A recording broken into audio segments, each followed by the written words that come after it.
Bismillahirrahmanirrahim. Assalamualaikum warahmatullahi wabarakatuh. Kembali lagi di video pembelajaran matematika. Baik, pada video pembelajaran kali ini kita akan belajar tentang bagaimana cara menyelesaikan permasalahan yang berkaitan dengan persamaan nilai mutlak. Namun sebelum kita memulai pembelajaran kita pada hari ini, marilah kita berdoa menurut agama dan kepercayaan kita masing-masing. Semoga kalian dapat memahami materi yang akan dijelaskan dan semoga corona segera hilang dari Indonesia. Berdoa dimulai.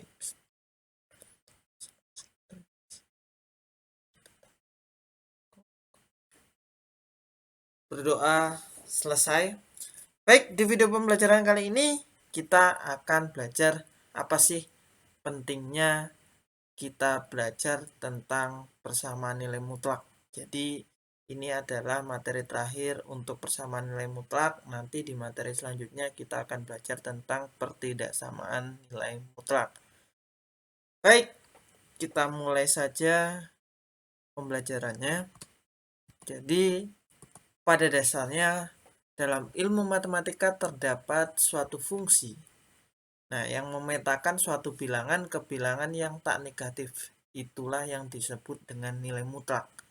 Nilai mutlak ini sangat berguna untuk menyelesaikan berbagai persoalan matematika baik pada masalah yang berkaitan dengan persamaan nilai mutlak maupun pertidaksamaan nilai mutlak. Nah, nilai mutlak itu sendiri dianggap sebagai nilai suatu bilangan atau penyelesaian suatu persamaan yang dianggap selalu positif semua. Nah, masalah yang berkaitan dengan persamaan nilai mutlak dapat diselesaikan. Jadi ini caranya. Masalah yang berkaitan dengan persamaan nilai mutlak dapat diselesaikan dengan yang pertama adalah menuliskan masalah tersebut ke dalam persamaan nilai mutlak. Itu yang pertama. Jadi, langkah pertama adalah menuliskan masalah tersebut ke dalam persamaan nilai mutlak. Nah, selanjutnya kita akan menentukan himpunan penyelesaian dari nilai tersebut. Biasanya himpunan penyelesaian dari persamaan nilai mutlak itu memiliki dua. Biasanya ada namanya nanti titik minimum dan titik maksimum. Dan itu yang akan kita pelajari, yang akan kita gunakan dalam menyelesaikan masalah sehari-hari yang berkaitan dengan persamaan nilai mutlak. Sebagai contoh, jadi Bapak akan memberikan contoh aplikasi penggunaan persamaan nilai mutlak dalam kehidupan sehari-hari. Nah, satu hal yang perlu kalian pahami bahwa aplikasi nilai mutlak digunakan untuk menentukan rentang. Jadi dia untuk menetapkan rentang. Jadi rentang itu ada namanya nilai maksimum dan nilai minimum.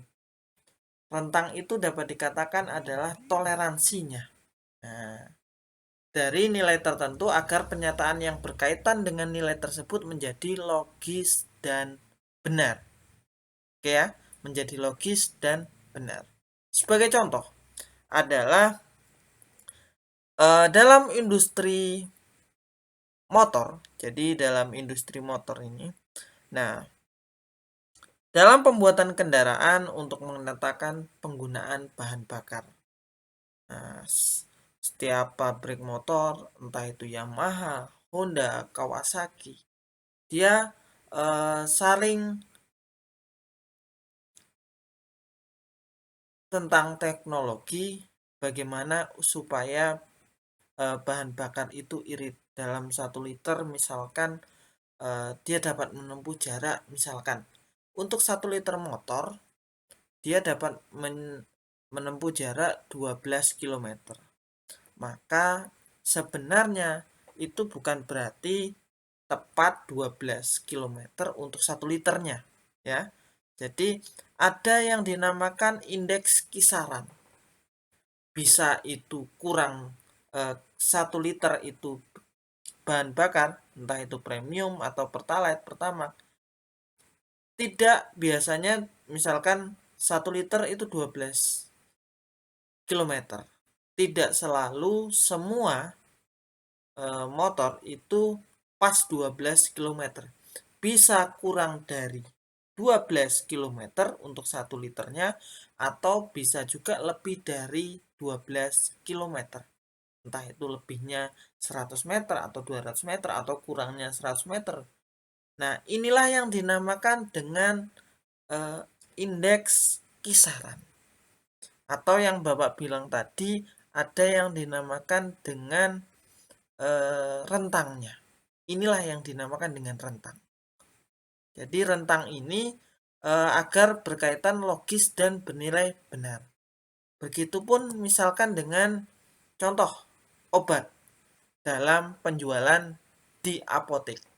Nah, dalam penjualan obat di apotek ada entah itu obatkah atau misalkan minyak goreng dan sebagainya, ada namanya harga eceran tertinggi dan harga eceran terendahnya. Ada namanya rentang.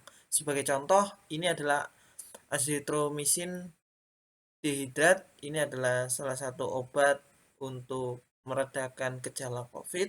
Nah, ada dalam penjualan, ada namanya rentang dan nilai tertentu untuk harganya. Biasanya di setiap apotek itu harganya berbeda. Nah, inilah yang akan kita pelajari.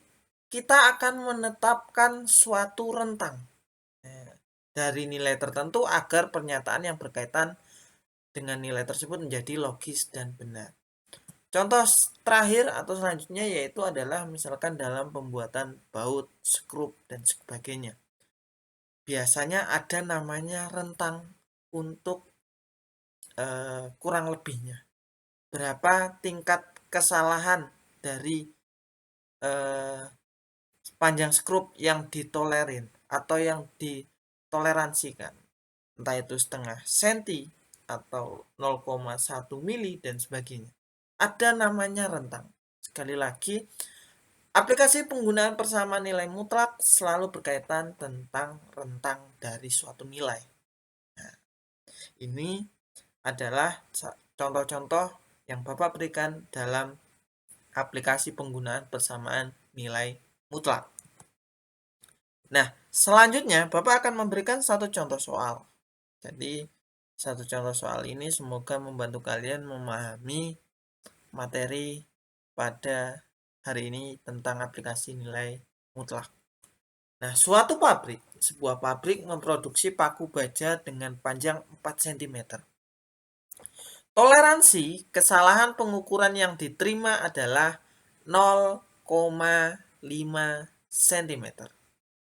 Agar paku baja yang diproduksi lolos kontrol kualitas. Jadi, untuk lolos kontrol kualitas itu, untuk lolos dijual, tentukan panjang maksimal paku yang diterima, panjang minimal paku yang diterima. Nah, inilah yang Bapak bilang ada namanya rentang atau yang dapat dikatakan indeks kisaran.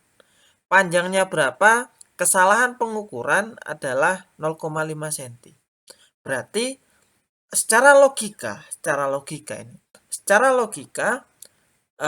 kesalahan pengukuran yang diterima adalah bisa dia lebih dari 5 cm atau kurang dari 5 cm. 4 cm kurang atau 4 cm lebih. Lebihnya adalah toleransinya adalah 0,5. Berarti bisa 4,1, 4,2 atau 3,8, 3,9. Nah, inilah yang dikatakan sebagai contoh untuk aplikasi nilai mutlak. Tepatnya adalah persamaan nilai mutlak. Nah, panjang maksimal berarti panjang yang boleh diterima atau paling panjang berapa. Nah, kalau panjang minimal berarti paling sedikit panjangnya itu berapa. Permasalahan. Nah, tadi kan Bapak berbicara bahwa langkah pertama adalah mengubah soal cerita itu menjadi bentuk persamaan nilai mutlak. Nah, X ini yang akan kita cari sebuah variabelnya. Nah, panjangnya 4 berarti ini selalu dikurang ya. Jadi X dikurang 4 sama dengan 0,5 ini adalah indeksnya, indeks kisaran yang diterima, berarti 0,5. Nah, harga mutlak selalu bernilai positif. Jika kita berbicara tentang sifat, maka jika dia lebih dari 0 atau nilainya adalah positif, maka dia langsung keluar. X min 4 sama dengan 0. Tapi kemungkinan kedua adalah dia kurang dari 0 atau dikurang atau negatif. Maka nanti 0,5 ini berubah menjadi negatif. Jadi yang berpengaruh di sini adalah nilai dari 0,5 ini. Ya, nilai dari 0,5 ini. Entah itu ditambah atau dikurang. Ketika ditambah tidak usah tulis ditambah di sini.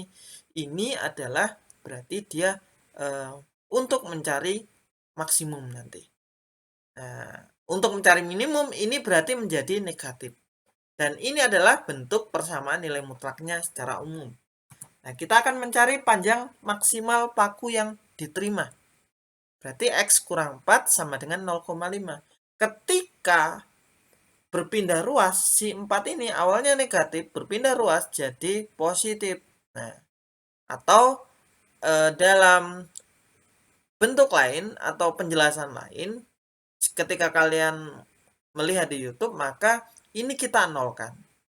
Ini kita nolkan, maka kita tambahkan 4. Tapi gampangnya adalah ketika dia berpindah ruas dari sebelum sama dengan menjadi setelah sama dengan, awalnya negatif berubah jadi positif. Oke, 4 ditambah 0,5 adalah 4,5.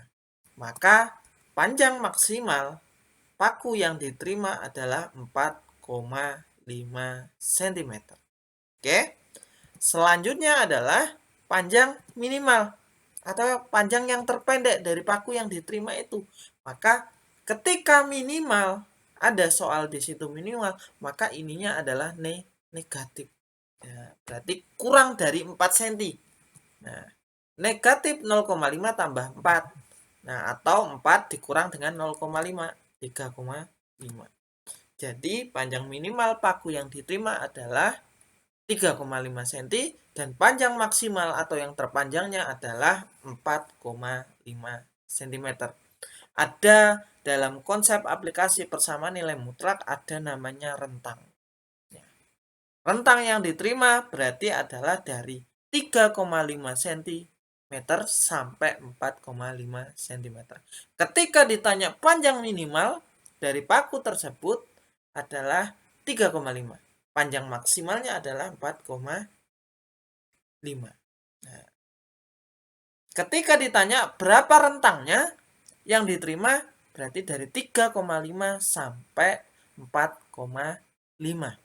Oke. Pak, apakah boleh misalkan 3,6, 3,7 diterimakah? Diterima, karena paling pendek adalah 3,5. Nah, di antara 3,5 sampai 4,5 itu diterima. Ada angka berapa saja? 3,6, 3,7, 3,8, 3,9, 4, 4,1, 4,2, 4,3, 4,4, dan 4,5. Nah, itulah yang bisa Bapak jelaskan pada materi kali ini. Mengakhiri pelajaran kita pada hari ini, marilah kita berdoa dan kita akhiri dengan membaca hamdalah. Alhamdulillah, materi selesai. Terima kasih. Bapak akhiri. Assalamualaikum warahmatullahi wabarakatuh. Terima kasih.